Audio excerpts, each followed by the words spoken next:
Yes, बरोबर. आपलं second location होतं अक्कलकोट. कारण की गाणगापूरनंतर अक्कलकोट खूपच जवळ आहे ना तिथून.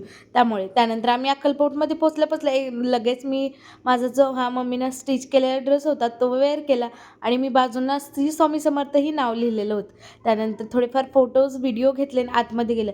इथेही तुम्हाला सांगू का माझं दर्शन खूप छान झालं. खरंच स्वामींना खरंच मनापासूनच सगळेजण बोलतात स्वामीची इच्छा असेल तरच आपण अक्कलकोटमध्ये जातात हे बरोबर आहे.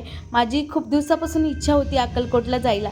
अक्कलकोटला मी याच्या अगोदरही खूपदा आलेले आहे.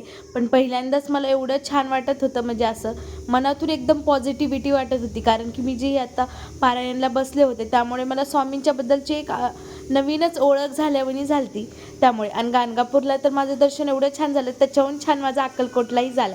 आणि त्याच्यानंतर आम्ही कुठे जाणार असेल हेही तुम्ही कमेंट्समध्ये गेस करा.